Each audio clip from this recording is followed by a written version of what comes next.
Welcome, ladies and gentlemen, to another edition of the Schmear on the Shore podcast. Makes me laugh every time. Greatest name ever. Brought to you by the Ohio Guys Productions, powered by RealNerdCorp.com, live on twitch.tv/Comic and GameCorp. If you didn't already know, I'm your host for this evening. I am the self-proclaimed Crown Vic of podcasting. My name is Alex Swisher, and joining me, as always, my trusty co-host, Ernest Lambert Watkins, a.k.a. Chad Porto. Like, if you didn't butch that up and just fuck it so hard to the sideways, I would love that intro. But I'm not entirely sure what the name is, so I guess. Ernest Lambert Watkins. Watkins? Watkins, yes. Watkins. For a second there, I thought you were saying something else entirely. Yeah, I butchered it. So you it's could just also say that I belated it. You belated it. The butcher, the belated, the butcher, the belated, the butcher, the belated. So we're reviewing Psycho Beach Party because I once saw a photo of Amy Adams on a beach without any bottoms on, and I was like, "What movie is this from?" I've seen that a bunch of times, and I was like, where? Like I until it I saw the actual scene in the movie, I didn't know where it was from, and then we watched it, and there it was. Never let my libido pick another movie. No, God no, because this movie sucked.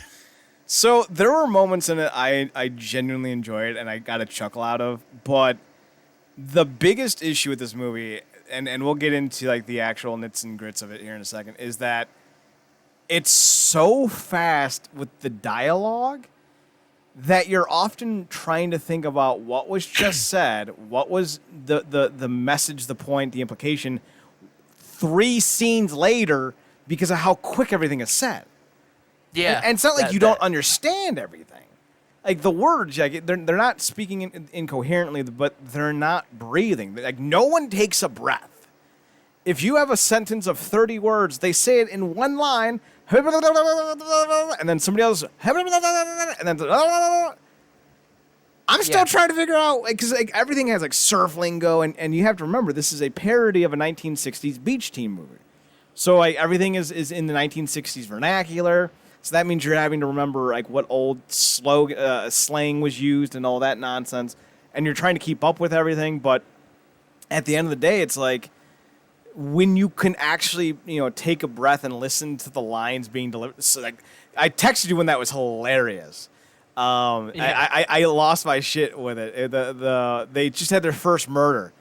And what was the hang on? I'm gonna read it because I sent the second part of the line to you. It's like she's sleeping it off in the morgue. She's like, someone just got murdered or so and so just got murdered at the drive-in last night. Don't worry, she's sleeping it off in the morgue. And I'm just like, that's great. Was that the cop that said that? The beat cop. Oh, it was the beat cop. Okay, yeah. So it wasn't the dude. Dude clearly in drag. Yes, the main female detective is a dude in drag, and they had a sex scene with the dude in drag, but they had a female body double do the scene, and I'm just like, this movie makes no fucking sense. Apparently, this movie is based off of another movie. It's based off of a play, I thought.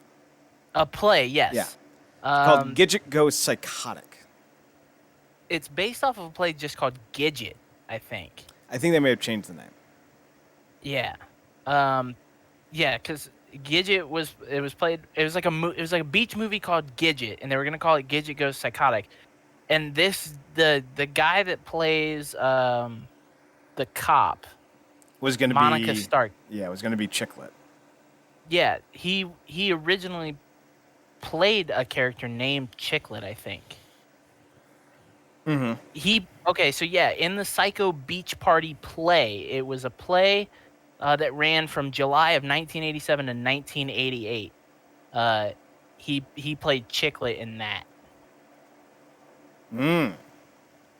Well, they got Lauren Ambrose to play Florence Chicklet Florence.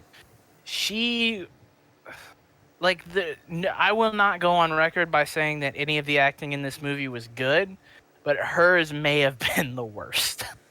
Well, I'm not going to sit here and actually chastise any of the acting because I've seen most of these people in other things, and they're all phenomenal. Part of the problem is this is supposed to be a satire. So everything is supposed to be hammed up and over the top and bad. So if it's supposed to be bad, doesn't that make Lauren Ambrose's performance the best? I mean, I guess you can look at it that way, but dude, every time she would go into her split personalities, which we'll get there, I just lost interest in whatever was happening. She plays a very, very likable, shy, but take me seriously, notice me kind of girl. And then she goes into her split personalities. One is her mother. Yeah. One is her mother. And she becomes very unlikable because she's supposed to be like a dominatrix and like very, girl powery. But then she goes into a super racisty one. Yeah. And it wasn't even like racisty in a funny way. It was racisty in a cringy way. It came out of nowhere, and it wasn't explained, and it didn't make any fucking sense. I don't know if there was scenes on the cutting room floor that explained it, but like her being her mother makes sense when they get to the climax. We're not going to do this in the order, so here's the climax. It's revealed that Chicklet ends up developing a split personality disorder after she accidentally kills her little brother because her mother is sleeping with a Navy man. Yeah, so she they were supposed to go to she walks in on her mom with the Navy picture men. Show. What'd you say? This is the picture show. Wow, you're taking us to the picture show. That's right. They're supposed to go to the picture show, and she's like, no, so go take your brother to play or something while I entertain with Jimmy the Sailor or something like that. Is some kind of hammed up like while I entertain the troops or like while I do my duty for the service or some bullshit like that. It was a turn of phrase. So she takes her little brother out to the swing, and she's like, and then my brother was like, keep pushing me higher and higher and higher. And then she was like, and then he said, push me around the world. So I did. And she literally does the thing where I've never done it myself, and I've heard that people have done it before, where you're on a swing set and you go up over the top bar and back around, which is not safe at all, and I don't recommend anybody ever do that ever. I've done it. I'm sure that you probably almost died. Well, I was like 8, and you have to remember I'm only 5'6", 5'7" now. Yeah. So I had a lot of clearance when I was 8. But I didn't do it when I was getting pushed. We found out that because of the way the swing set kind of tipped when you went too high, that we could do it on a running sprint.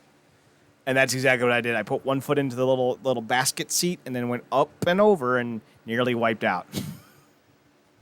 But I held on. So it counts. So she keeps pushing her brother. He goes all the way around the world, and then he flies off. Literally. Into the distance. It's the best. It was the best scene in the whole movie. Because, it was either going to be like one of those where he spun around and around to the point where he got suffocated and crushed, or he got his head taken off by the bar. But no, he just zooms off like a fucking Looney Tunes character, and it was amazing. Yeah. Because it was completely out there. And, that's, while not a great film, it has some charm to it, and that was some of it. Like that instant death scene for a random-ass 6-year-old that we have no idea existed before that moment. Right. It was great. I loved it. It was so dumb. It makes me believe that there definitely has to be scenes on the cutting room floor that should have been in the movie, because it doesn't explain where the second personality comes from. Mm-hmm.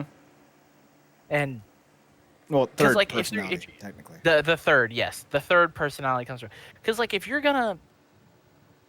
Honestly, if you're going to push this, she's got 3 personalities, and you're going to explain one of them, explain the other one, too. Mm-hmm.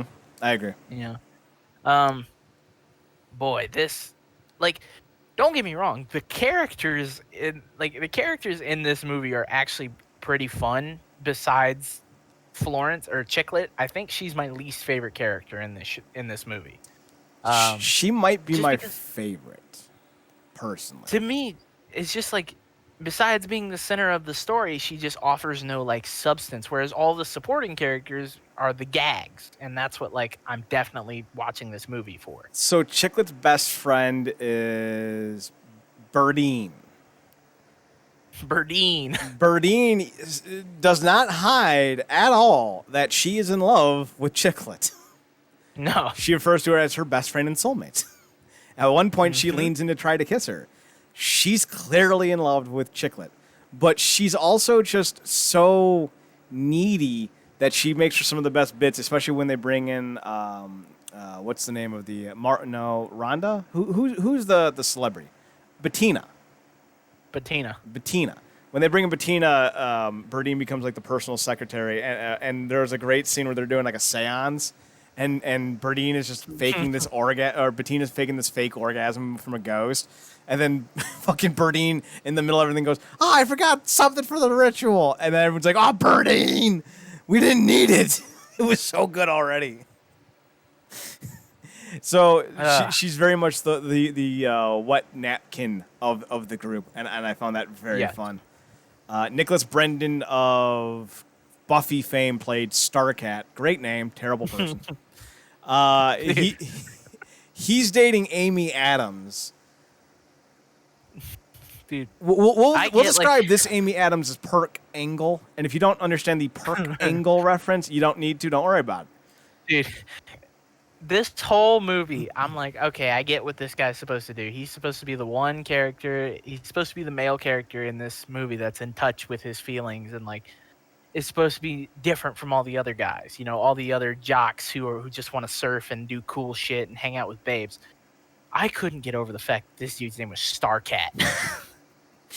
I couldn't get over the fact that he was the biggest misogynistic of the group. Oh, he was for sure. Like I think he said like we need to hunt, and like we're on the prowl. Like whenever he saw a woman, like every fucking scene, like holy shit, this dude has a one-track mind, which is again part of the shtick. But that was my favorite part. Yeah, is that they immediately turned him into a scumbag. They're women like, this can't is the guy surf. That stands out. They're like, this is the guy that stands out. Fuck this guy. And then you have Kanaka, who is like who's Starcat's like Grand Poobah idol, and like the only thing Kanaka wants to do is be dominated by a chick. Very, very big juxtapositions, and they also do the and I think this whole idea like spawned like the next 20 years of, oh, what, you like to fight? Oh, you're gay. The whole kind of like the macho wrestling thing in this movie, where it was obviously two dudes who are very much into each other. I'm pretty sure this movie spawned that kind of idea. Like in my head, I'm thinking of Britta Perry in Community laughing at the idea that any type of physical contact between men is somehow sexual, even if it's violent, especially in boxing because you're fighting for the purse and the belt. I remember that fucking scene so vividly in Community. So, first off, yes, those like Yo-Yo and Provolone. I was gonna say these characters are named Yo-Yo and Provolone. Provolone is so goddamn racist towards Italians, it's not even funny. Dude, Provolone is doing his best John Travolta impression that he can. And it's not even good because he can't even get the voice right. But he sure looks like him. You know who he looks like? Do you remember? Of course you remember. Why am I? So season 2 of the OC. Yeah. Who was Marissa dating? A dude who looked like Prova goddamn Loney. I don't remember the guy she's dating. I don't give a shit about Marissa. He was the gardener, the landscaper. Oh yes, okay. Mm-hmm. Yeah. So I'm looking up. So Provolone was played by Andrew Levitas. Yes, who's clearly Greek. Yes. He wasn't in a lot. No, he was not. He's also Jewish. That would explain one episode of Boy Meets World. Who as who? He played a character named Luther. I think I actually may. I'm gonna Google this. I think I know who he was. He's just been a producer in a lot of shit since 2011. 2011 was his last acting role. He was in The Art of Getting By, the American romantic comedy drama starring Emma Roberts. He played a Pembroke University student who threw an illegal rave, but got shut down by Sean and Eric and Jack. Oh, okay. That was the episode where they went in drag. Oh, of course. Which makes all the sense in the world. Andrew Levitas is just associated with drag. It's drag and any type of male attraction. Fair enough. I mean, like, I'm not even gonna sit here and like pretend like this movie did have some good like gags and like physical comedy, and like some of the jokes were pretty funny. A lot of spoofs, a lot of laugh. Yes. The movie itself was just a shit show. It was like a lot of great 90-second TikTok jokes strung together in a movie, and it didn't work. But they're like the wheelchaired schoolgirl who insults everyone for no reason. Yeah. Mwah! Money. Dude, straight up, that was Rhonda, by the way. She was the queen bee of the class of their high school, played by Kathleen Robertson. Straight up, this feels like, I guess, like the best kind of, what's the word I'm looking for? The best way I can describe it is it feels like an episode of like a sketch comedy show. Yes. And there's an overarching narrative to every bit, but like the bits are all disjointed. So the general plot of the movie is that I keep wanting to call her Gidget now. Chicklet, thank you. Chicklet ends up developing dissociative identity personality disorder. She's schizo. And while the movie's going about, there's a bunch of murders that happen, and they only ever happen when she is in a different personality, which kind of dissociating. Yes. So the idea is obviously a red herring because they're like, oh my God, it's clearly Chicklet, but it's clearly not because she's the only, she's too obvious. It's the Hitchcock approach, and so like the entire movie is a murder mystery. But they weave in all like the socio teen dramas of the 1960s into it. So like you have the girl who just wants to be accepted. You have the girl who just wants to be noticed. You have the girl who clearly is hiding some sexual attraction to other girls, which I don't think was a big trope in the 1960s. But hey, what do you know? You had the two dudes who were in love with each other, and one dude was so in love with the other dude that he actually manifested a blockage in his intestines because of how much he was in love with the other guy, and it was only cleared up when he admitted it. I don't remember like what part of the movie it was, but there was a part in the movie. It was when they were.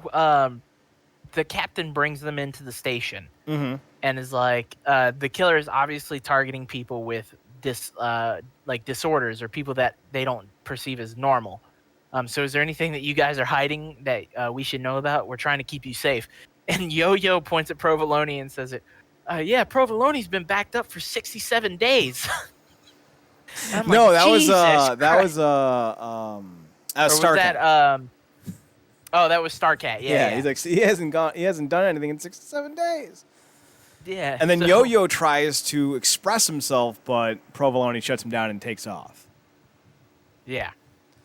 So, God, dude, that he would be dead. Yeah.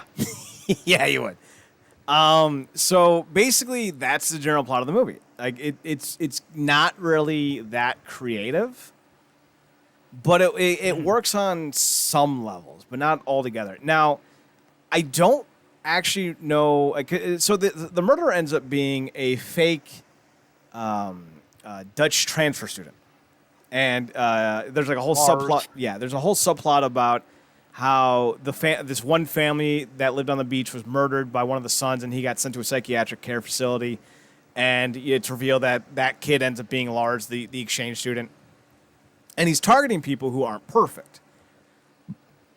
And it's a good idea because, like, you have You know, the wheelchair girl. You had a dude who got killed because he had a girl who got killed because she had a hair lip. You had a dude who got killed because he had, what was it, eczema? There's a guy that got killed because he had eczema, and another guy that got killed because he only had one testicle. Yep, and that got shoved into his mouth for some reason. Oh, God. But I'm trying to think, like, the girl who got killed in the beginning, was she the hair lip one? Because otherwise I have no idea, like, why she died. Yeah, the hair lip girl was the first to go. Okay. Yeah.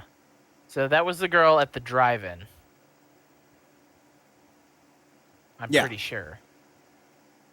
Yeah, so, yeah, she died first, and then Eczema Kid died second. And then it was Testicle Guy, and then it was Wheelchair Girl? Yes, and then it was...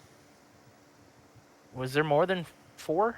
Who are we missing? It was Hair Lip Girl, then it was Eczema Boy, then it was Testicle Dude, and Wheelchair Girl, and maybe that was it. I think it was just those 4. I think you're right. So, there's also Amy Adams' character. Marvel Ann. Marble Ann. It was a name. I don't think it was. Marvel Ann. I know. I'm not saying that it was a real name. I'm saying that that's the name they went with. It was a name. I think the biggest issue I had with that is because everyone kept rushing it and it sounded like marble. It did sound like marble. So for the longest time I'm thinking Marble Ann. Marble Ann, Marble Ann, Marble Ann, Marble Ann. So no, it's not a great name. She is a great character, although she's kind of all over the place. She starts off boy crazy. Yeah. And then all of a sudden, when the boy doesn't, go do his thing, she becomes all timid, and it's like, and then we don't really see much of her outside of a dance sequence. And by the by, I need to say this, and I'm going to get on my high horse when I do. If all movies don't start with a 1960s beach go-go dance scene, I don't think it's a good movie. I mean, you're making a strong argument. Right? Yeah. I mean, cool. You got Schindler's List, but did it have a chick in 1960s swimwear doing a go-go dance to beach rock? No. Fuck that movie. Color Purple. Did it? Nope. Fuck that movie. Lion King. Did it? Nope. Fuck that movie. Avengers. Did it? Nope. Fuck that movie. I need bikini-clad girls doing go-go dancing to 1960s beach rock music. Otherwise, I am out of your flick. Marvel Ann did have a great line at the luau that I loved a lot. She had a few good lines. Her line at the luau when she's like, "Well, look who came crawling back," and Starcat says, "Yeah, have you seen Chicklet?" She goes, "Yeah, she's at the bottom of this cup," and throws her water in his face. She's at the bottom of this drink, and then shh. Such a good line, dude. I'm telling you, man, this movie does have some deceptively good lines. When you think about them, see, again, part of the problem is this movie is so fast with the dialogue, because that's how the 1960s cinema was, that you kind of have to think about it, go back, reread some of the lines, and just go, okay. Because it's well written. For sure. It does not lend itself to being easily liked. And I think that's the biggest issue. I think again, if we were watching a sketch comedy show that had an overarching theme, but disjointed bits, similar to a Key and Peele or something similar to that, like a Chappelle show. Mm-hmm. But every bit coincided with every other bit to have a theme. We would be like, this is the greatest sketch comedy show I've ever seen, because the bits were so very funny. It was a great movie if you like comedy, which this is what it's supposed to be. But the plot of the movie is just okay, they wanted to combine B slashers with 60s beach movie. All right, it's got legs, and then they throw a bunch of comedy around it. It's okay, we've got a movie, but it's not I want to watch this movie because I desperately care about the plot. Right. It's about the one-liners and the bits. Speaking of bits, Marvel Ann's best line. Burdine says, "They look like beatniks. Should I unpack my bongos?" Marvel Ann goes, "I intend to unpack mine." Folks, I'm into it. she didn't have any bongos. She was referring to her tatas. She was referring to her breastises. Yes. We also have this gem from Chicklet. I've never been to an orgy before. What do I wear? Dude. Like the writing in this movie is really good. It's just the movie itself. I want to see if there's any more lines about this movie on IMDb. Oh, I'm already on there. Oh, okay. So when the mom catches Chicklet with the two guys in the hut, she screams out, "I believe this is what you kids call a gangbang." Oh, yeah. That was the aunt from Sabrina. I appreciated that. Oh, yeah. Oh, here we go.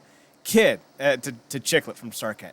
Kid, listen to it in high-fidelity stereophonic sound. Surfing's a man's domain. No minnows in the Shark Tank. Dude, I mean, Chicklet had a great line where she, like, it's right here at the top where guys only want one thing. I'm going to the snack bar. Want a wiener? Like, yeah. It's very self-aware. Yes, and it's very obvious. Like, here's one from Lars. I'm having trouble with my pants because he's trying to hem his own pants. Whenever I put my hand in the pocket, I feel a little prick. Like this film knows what it's about. This film knows what it's about. So the biggest issue I have with this is the ending. Yeah. So the ending, culminates with Chicklet being chased down by Lars, and this whole kind of showcasing of like they're running up, through this fucking water plant or water treatment plant, whatever the fuck it is. The cop, ambushes and gets the drop on Lars, and Lars dies and falls off, and everyone's like, yeah, we did it, we survived, and then like Chicklet and Starcat finally get together because like that's all Chicklet has wanted the entire movie. I just remember one great scene that we got to talk about here in a second. But at the end, like they walk off into the sunset, and everyone kind of pairs up, and then Chicklet wakes up and she's in a psych ward with, I think it was like Yo-Yo. No, it was all the dudes who died.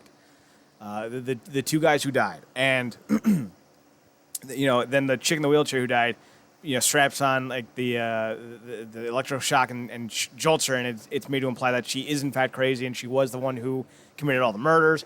And then we jump to another jump cutscene, I guess, where people are watching her get electrocuted on the big screen, and it's implied that the events of the movie actually happened, and now they're watching it unfold in the movie, but that Chicklet also kind of still did it.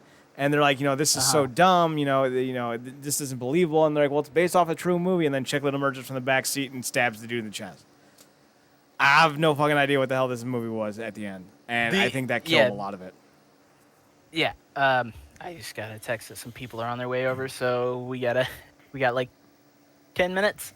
That's all we need. Yeah. So yeah, if they had just left it of like the happy end, 60s beach movie, romantic comedy, gets its happy ending, blah, blah, like this whole movie would have made sense. Mm-hmm. Then, if they had gone with the one twist ending of, oh, it was only all in her dreams, she's actually in a psych ward because she's crazy, would have made sense. Mm-hmm. Would have been fine. One twist ending is out.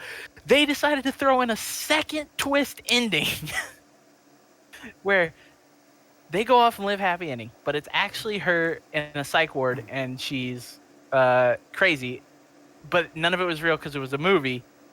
And then they decided to go for a third twist ending where Chicklet's real and she's hiding in the back seat and she's the killer. I don't know. That's like the way the Broadway play ended, but if it did, that's fucking stupid. So the scene I don't know. The scene that really fucking made me lose my shit, and I don't know why. So Chicklet's trying to con Starcat into macking with her, I guess is the proper vernacular. And she's like, just show me what marble would do with you. And it's like, he's like, well, she, kissed me here and touched me there, and I touched her there.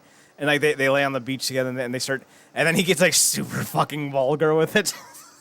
And starts talking about like very grotesque sexual acts. And then she starts running. God. And Starcat runs after her, somehow gets ahead of her, and then warns Kanaka that she's coming. I'm just like, wait, What is this scene? Yeah, like again, nothing in this movie makes sense, but it's not supposed to. And if they had really just gone all out for like full on spoof movie with like and like barely focus on the plot, I think it would have served this movie much better. As far as I know, we are not yet part of the Soviet Union. Mrs. Forrester, what were you doing at 9 p.m. last night? What any woman should be doing at 9 p.m. Needlepoint. Dude, it was what was the well, here we are at another murder. I'd rather we met for miniature golf. Very much nice tongue-and-play work, tongue-in-cheek work here. So it's not a great movie. I'd give it a D, but it definitely does have enough, I think, to warrant a first-time viewing if you're into, B slasher flicks with a little bit of 60s nostalgia. Like, it might be someone's favorite movie. Like, it very much has that eclectic blend of being so dynamic and unique enough that it's obviously someone's favorite movie, and you can tell why. It's not paint by numbers at all. It definitely has its own originality, and if it speaks to you on that level, I get it. I don't agree, but I get it. Yeah, 100%. I think there is definitely a place in cinema for movies like these. Because I think modern cinema. Maybe not modern cinema, no. Well, I would agree with that statement. Maybe not modern cinema because, like, you look at movies like, what was the spoof movie that spoofed 300? Epic movie, was that it? Yeah. Or whatever it was called.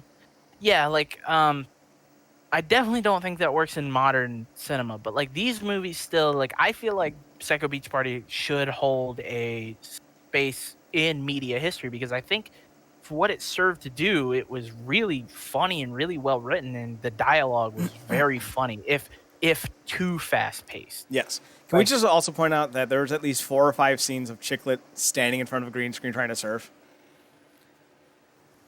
This is no Blue Crush. No. And the funny thing is, like, Blue Crush tried to make you think that it was real. They just completely, like, no, this is fake and you know it. Don't even bother. Yeah. Like, I do appreciate it. I appreciate this movie. Yes. I definitely appreciate what they were doing here and the route that they took to tell their story. It's just that the story sucked. Yeah, I will not be coming back for a second viewing because I don't need to see a terrible ending. Although, I think the cast is pretty damn solid. The cast is very solid. I think that the writing and the acting was done really well. The 4 twist endings was definitely not needed. Yeah, I don't know why. I don't know why they put in 38 different twist endings, but I mean, watch till the end, I guess. But I mean, the stats for this movie speak for it not doing so well. It had a budget of $1.5 million.